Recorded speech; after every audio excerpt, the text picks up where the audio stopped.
Assalamualaikum warahmatullahi wabarakatuh. Selamat siang semuanya. Di sini saya Taufik Andri Setiawan.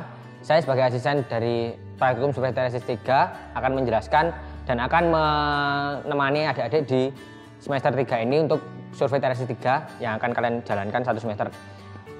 Di sini untuk video pertama kali ini saya akan membahas tentang pendahuluan dan juga tentang bagian-bagian dari total session. Satu set total session itu apa aja dan bagian-bagiannya serta fungsi-fungsinya apa aja. Untuk pertama-tama di sini akan saya jelaskan secara singkat. Di sini ada alat utamanya, total session, main equipment. Kemudian di sini ada prisma standar.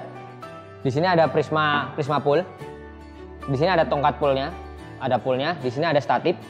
Nah, kemudian sebelum kita mulai ke pembahasan per bagian, kita akan unboxing dulu alatnya. Jadi di total session ini ada apa aja sih di dalamnya. Pertama, di total session ini wadahnya biasanya ada nomor serinya. Ini biasanya kalau kalian mau praktikum kalian harus catat nomornya, terus nanti baru kalian boleh meminjam alat ini. Ini di sini ada nomor serinya. Kemudian di sini cara membukanya ini dari samping ada kuncinya, dari depan juga ada kuncinya. Kalian buka dulu. Nah, ini adalah tampilan dari bagian dalam wadah total sessionnya. Di sini ada bagian total sessionnya sendiri, alat utamanya. Kemudian ada meteran, ini untuk mengukur tinggi dari total session. Kemudian ada baterai, ini baterainya untuk menghidupkan total sessionnya, karena total session ini mungkin bedanya dengan theodolit yang pernah kalian gunakan adalah dia sama-sama alat untuk mengukur sudut dan jarak, namun dia adalah alat ukur yang otomatis. Jadi nanti bisa langsung disimpan dalam memori sehingga bisa langsung di-download seperti itu.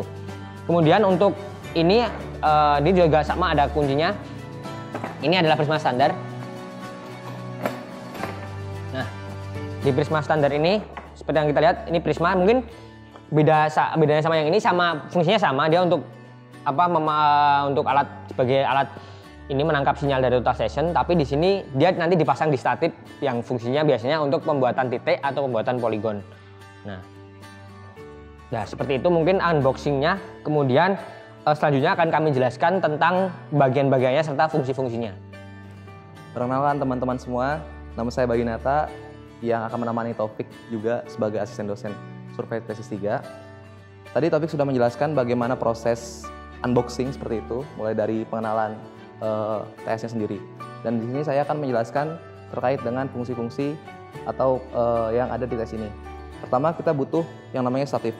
Ini kita sudah posisi centering. Oke, langkah pertama kita masukkan dulu baterai dari total session sendiri. Di sini ada alat untuk memasukkan baterainya di sini. Ini tinggal kita klik gini. Nah, terbuka seperti itu. Kemudian ini di sini ada panah ke bawah. Jadi kita tinggal tekan ke bawah saja. Ini. Jika dirasa sudah kencang, bisa kita tutup lagi. Ini kita ke atasin lagi. Nah, seperti itu. Yang pertama ada yang namanya handle. Fungsinya kita untuk istilahnya mengangkat total session sendiri. Lalu kemudian ada yang namanya visir. Nah, visir ini fungsinya untuk memperkirakan kira-kira objeknya ada di sebelah mana dengan kasar. Kemudian ada penutup baterai yang tadi sudah saya jelaskan. Ini bagian sini, sorry. Nah, ini penutup baterai. Selanjutnya ada tanda tinggi. Nah, tanda tinggi itu sebelah sini, high mark. Jadi untuk menentukan kira-kira kalau kalian mengukur tinggi alat, batasnya sampai sini. Kenapa di sini? Karena dia sejajar dengan lensa objektif gitu. Jadi bentuknya garis lurus. Kemudian selanjutnya ada tombol pengoperasian. Itu ada di sebelah display seperti ini. Ada angka dan juga huruf seperti itu. Kemudian selanjutnya ada konektor, fungsinya untuk mendownload data dari sini. Gitu. Lalu kemudian ada nivo kotak. Nah, nivo kotak berada di sebelah sini, di dalam. Kemudian ada pengatur nivo. Jadi pengatur nivo itu berada di sini, dekat optical plummet. Kemudian ada skrup ABC. Jadi skrup ABC itu ini. Jadi fungsinya untuk mengarahkan kira-kira titik ini berada di sebelah mana, dipaskan seperti itu. Lalu kemudian ada optical plummet. Nah, optical plummet itu ini. Jadi fungsinya untuk mengetahui titik itu berada di sebelah mana. Gitu. Ini juga bisa diatur fokusnya seperti itu. Lalu kemudian ada base plate. Base plate itu ini untuk menadah TS, total session. Kemudian ada lensa objektif. Nah, lensa objektif sendiri itu berada di depan, seperti itu, sejajar atau segaris lurus dengan display. Kemudian ada lensa okuler. Nah, ini lensa okuler yang kecil, dia fungsinya untuk melihat titik tersebut atau objek tersebut. Lalu kemudian ada klem. Ada klem itu ada dua, ada klem vertikal sama klem horizontal. Nah, klem vertikal itu sebelah sini. Nah, ini fungsinya untuk mengarahkan yang TS yang vertikal seperti itu. Oke, terus ada yang horizontal. Ini untuk pergerakan horizontal. Oke. Kemudian ada slot kompas. Slot kompas itu berada di sebelah sini.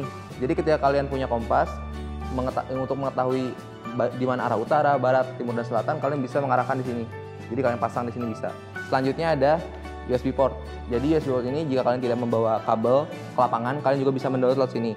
Kalian tinggal buka. Nah, ini tinggal masukkan USB atau flash disk seperti itu. Nanti kalian tinggal download data dari sini secara cepat di lapangan.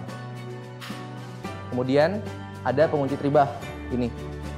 Jadi pengunci tribah ini fungsinya ketika kalian copot atau kalian putar, dia akan bisa mengangkat si TS-nya ini. Seperti itu. Kemudian ada benang silang. Benang silang itu letaknya di dalam lensa ini, lensa objektif. Nah, fungsi benang silang sendiri untuk memusatkan titik yang ingin kita tembak seperti itu. Lalu kemudian ada pengatur fokus lensa. Nah, pengatur fokus lensa sendiri bisa dilihat sebelah sini. Nah, ini untuk mengatur fokus lensa sendiri, apakah dia blur atau tidak. Kemudian ada tanda titik berat. Jadi dia ada di sini letaknya. Fungsinya untuk istilahnya secara garis lurus lah ini, gitu, untuk mengetahui titik beratnya. Oke, kemudian kita langsung lanjut ke display. Nah, untuk display sendiri kita bisa lihat ini bentuknya seperti ini. Nah, untuk menyalakannya di sini ada tombol untuk meng-on-kan. Yang hijau ini kita tinggal tekan sampai muncul bacaan. Nah, ketika on kita tunggu. Nah, kemudian setelah itu kita bisa melihat di sini. Di sini ada namanya pergeseran titiknya, tilt, istilahnya tilt. Nah, terus juga di sini ada fungsi F1, F2, F3 dan sebagainya. Ini adalah fungsi untuk pengukuran. Terus juga di sini ada tombol untuk angka dan huruf seperti itu. Dan jika kalian tidak terlihat displaynya, kalian bisa menekan yang ini untuk brightness seperti itu.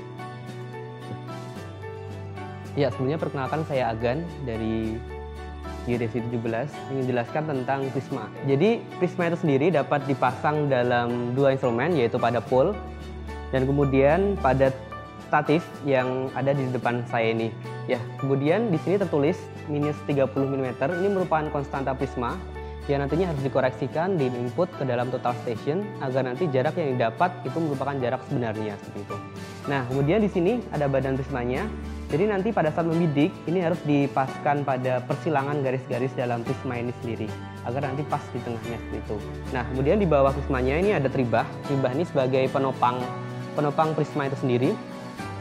Di sini ada optical plummet. Ini untuk melihat apakah titiknya sudah pas dengan centering atau belum. Nah, kemudian di sini ada skrup ABC seperti biasa. Ini juga untuk centering agar nanti tepat pada titik yang akan dituju seperti itu. Ya, kalau tadi adalah prisma yang dipasang dalam statif, ini adalah prisma yang dipasang dalam pool. Nah, ini biasanya untuk menembak target-target yang akan dipetakan. Di sini ada tongkat pool yang dia dipasang pada ujungnya buah prisma seperti itu. Sama seperti tadi, di sini ada perpotongan garisnya nanti dipaskan pada prismanya ini. Kemudian nanti di sini juga harus dikoreksikan dengan konstanta prisma itu sendiri. Nah, kebetulan prisma yang saya pegang ini konstantanya 0. Jadi nanti pada total station di input 0 seperti itu. Ya, terima kasih. Sekian dari kami. Apabila ada kurang lebihnya kami mohon maaf. Wassalamualaikum warahmatullahi wabarakatuh.